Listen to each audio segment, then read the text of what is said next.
Welcome to another edition of the Radio Coffee House Show, where Jesus meets coffee meets talk radio. And the next one starts right now. How's it going, everybody? Clint Armitage with the Radio Coffee House. Thanks for coming back and thanks for listening in. Well, we've got another episode, and this happens to be another road show. We are on the road again. Today, we're at a 100-acre farm in Nevada, because this is where I get to connect with God. This is where God connects with me. He downloads some stuff to me sometimes. We get to speak, though. We get to connect. And this is why I go out on the road show to do shows like this, is because the Lord speaks to me as well. And then I try to pass on the stuff that He's trying to teach me on to you folks and everybody else that's interested in listening to what He has to say. All right, this episode is about seizing the moment, recognizing God opportunities, and then seizing those moments. So let's go ahead and get into it. All right, what's up, everybody? Again, Clint Armitage with the Radio Coffee House. I want to let you know that we are, like I said in the intro, we're doing a road show, and we're at this farm, so there's going to be some noises in the background. I wonder if you'll hear the llamas or hear the cows. I don't know. I haven't really heard them yet, so they might not be an issue with the background noise at all. But there may be some wind. The tarp over my head may move a little bit, so you may hear that. And there are some birds moving around and making noises. So maybe you'll hear that in the background. Who knows? But anyway, it is peaceful out here. It is beautiful. It is God's country, and I'm having an awesome time connecting with God and then also doing this road show. So again, we're talking about seizing the moment, recognizing God opportunities. Life is full of moments to remember, right? Let's take a second right now and think about those highlights in your life.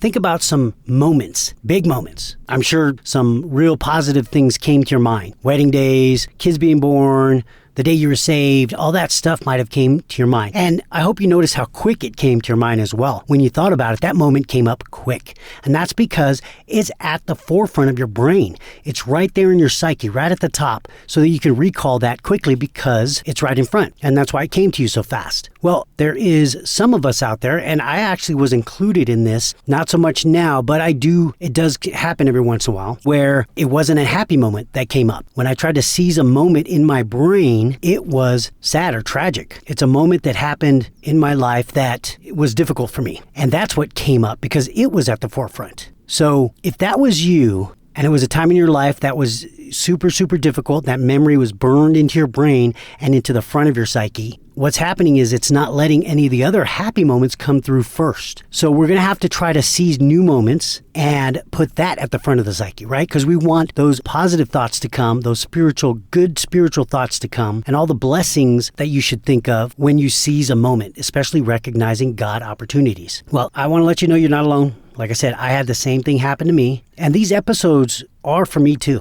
This is like what God is talking to me about. And so what I'm doing is just talking about what I believe God is talking to me about. And then maybe He's trying to not only teach me, but maybe He's trying to pass some things on to you because I like to talk about it as well. Well, that bad memory is actually a wall. And what's happening is it's blocking you from getting to the thoughts and memories that you want to come to the forefront. It's an obstacle that you kind of have to phase through. And the reason why I say phase through and not break through, like most people say breakthrough, right? I say phase through because it's part of your story that you can't really break, right? You can't really break through. It's not destroyed. It doesn't get removed from you because it's part of you. But what you can do is you can phase through it. You can move through it. It's like a see-through curtain, right? Because it's part of your life. It's part of where you came from. Actually, you're probably making decisions right now based on some of those memories, making good decisions from that because you learned something from it. So you know it's there, but now it's not going to stop you if it's like a see-through curtain. You can phase through it, you can move through it. And it's no longer a wall that kind of impedes your progress or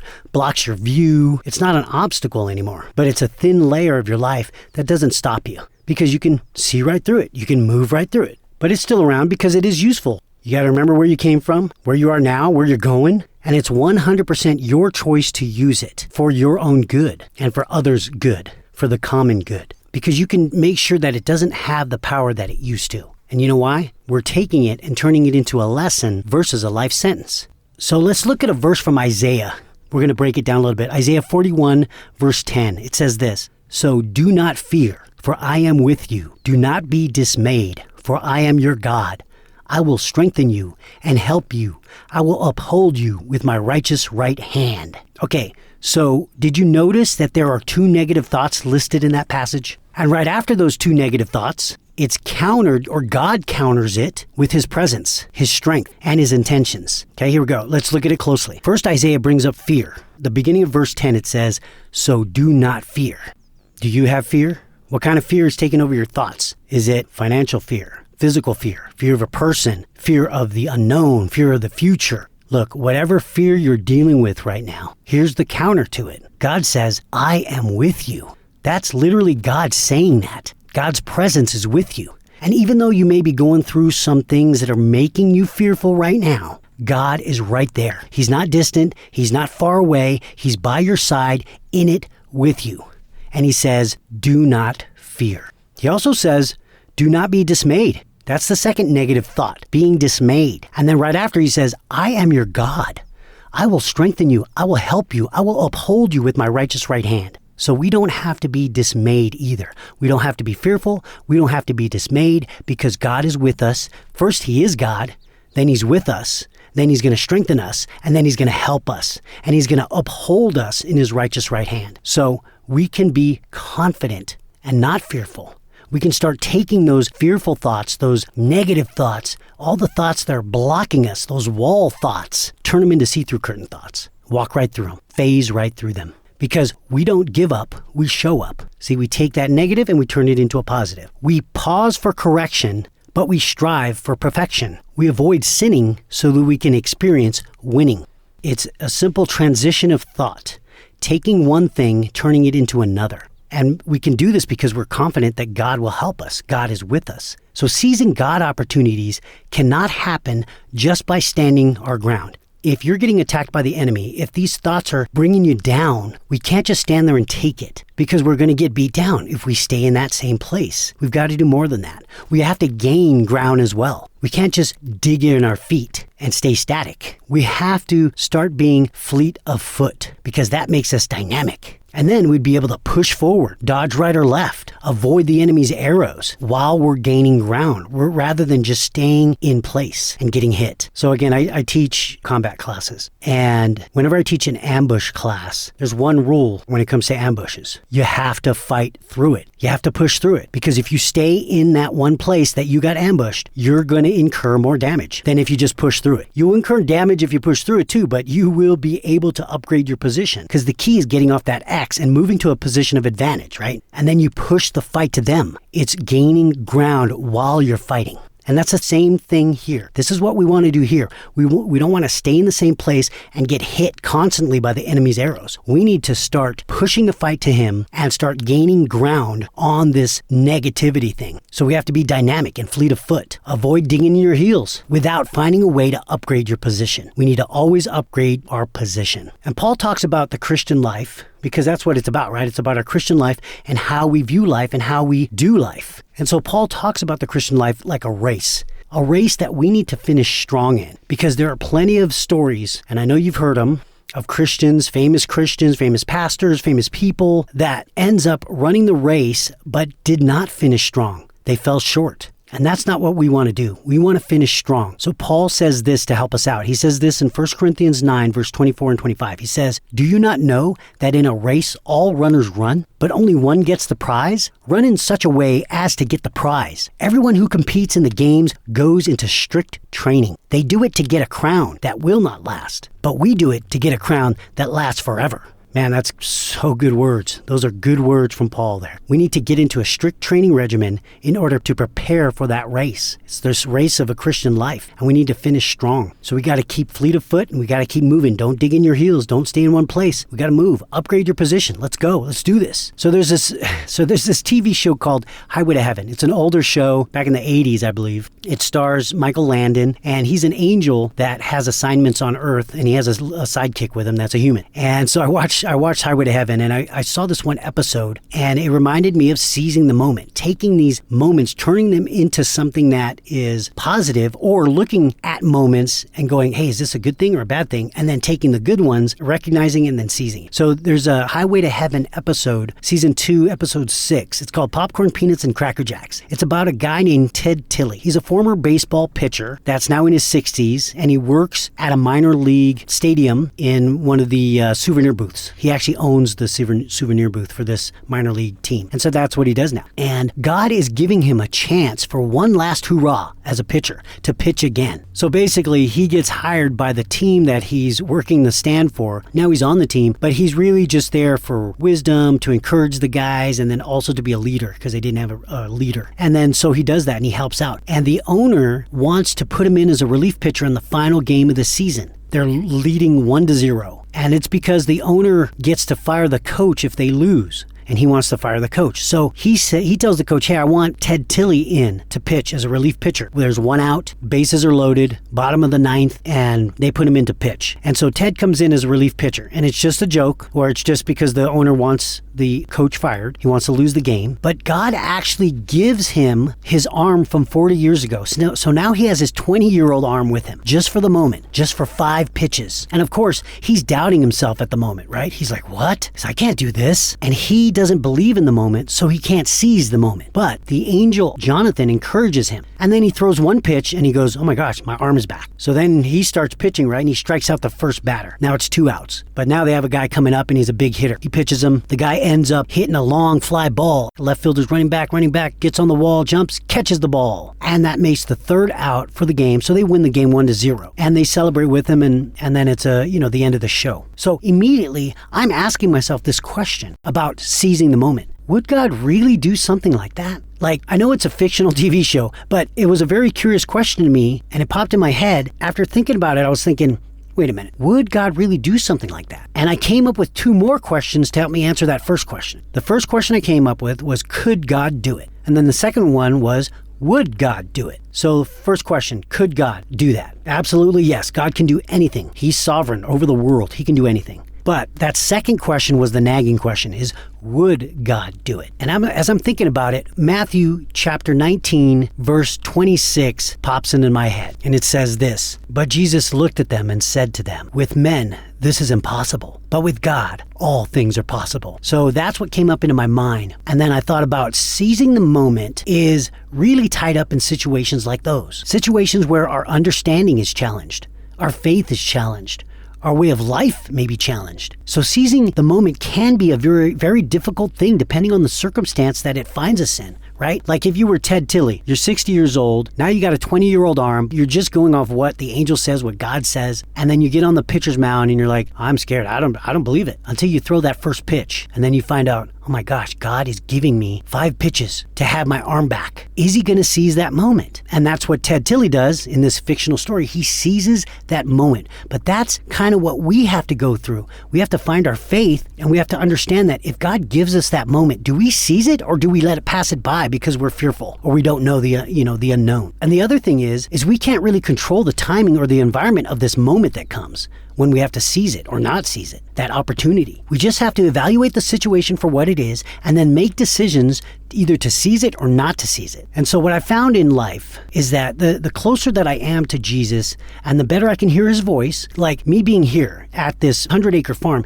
is to help me get closer to God. It's to help me minimize the distractions of life so that I can speak to God personally, so that I can hear his voice better, so I can understand his tone and then know how he talks to me. The Bible says that his sheep will know his voice. And so I'm trying to do that by doing road shows like this so that I can hear his voice. And then I'm minimizing distractions by blocking out all that negative stuff or all the stuff that life comes with, right? And I'm here on a farm with the cows and the llamas and the bees and the birds and all these plants and bugs. But I can hear him better out here. So I can make more confident decisions that come with peace because I can ask God about those things in my life that are difficult, that I wonder if God is in it or not. Should I seize the moment or not? I can hear him speak to me better out here. So I would suggest if you do want to hear God better so that you can know whether or not to seize the moment, you have to minimize those distractions so you can hear him better. Because the Bible says it's a still small voice. And that's how he speaks to me, in a still small voice. And now that I've heard him and I understand him a little bit better, I know his tone a little bit, when I'm in a distractive environment, I can actually still hear him. Now, if it's real distracting, it's tougher. But I've heard him at times where it's been a distracting environment. And I've still heard him because I recognize his voice. And so I would encourage you to minimize those distractions, to go and find find your place where you can worship God seriously, focus on Him continuously, and then really get to understand and hear His voice. That way, when things come up, these God opportunities, then we can recognize them and then we can seize them. And we're more confident in our decisions because we're peaceful about it, because we know that God is speaking to us and telling us to do it or not to do it. One thing I do notice is I don't waver as much in my decisions. I used to waver a lot, like, well, I don't know if God's in this and I'm scared, and I used to waver. Now I don't waver as much. I'm more confident. And that just comes with knowing God and Him answering me and me understanding His answer a lot better. So in James chapter 1, verse 6 through 8, it really sums it up perfectly. Here it goes. I'll read it. James 1, verse 6.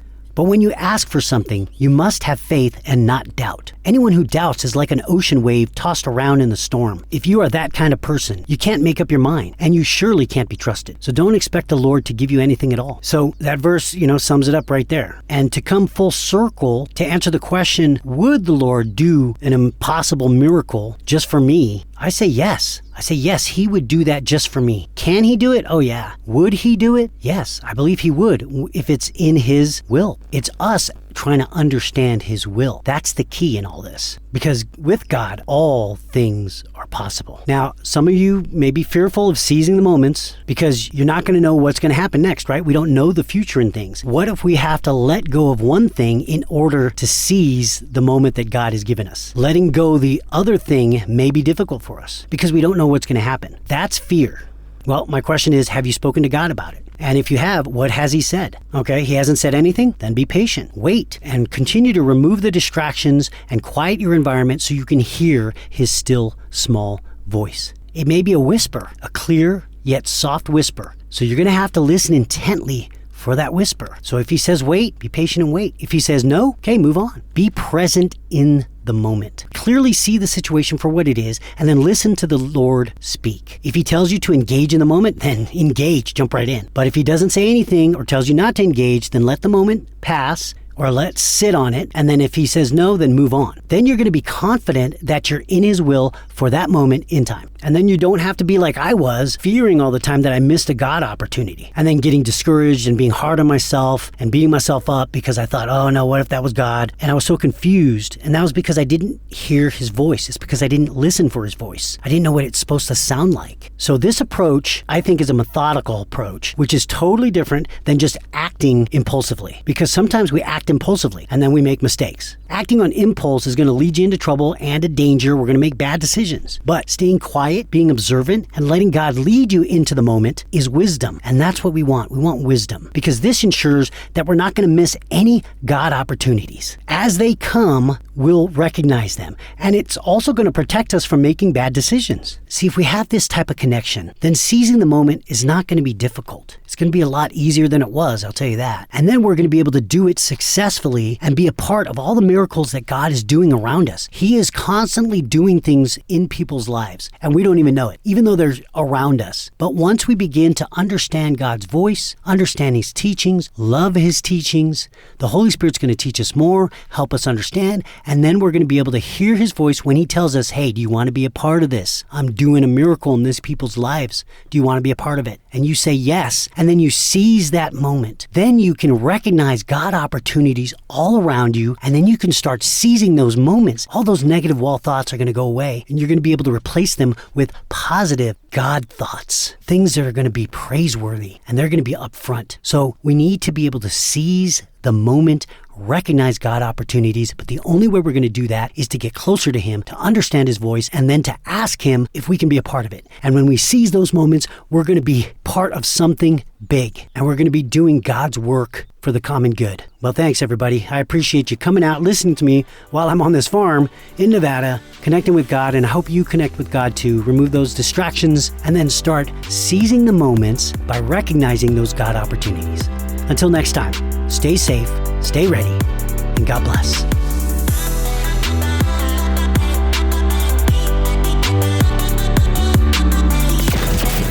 Thanks for joining us for another episode of the Radio Coffee House Show, where we're all about Jesus, coffee, and radio. We'll see you next time.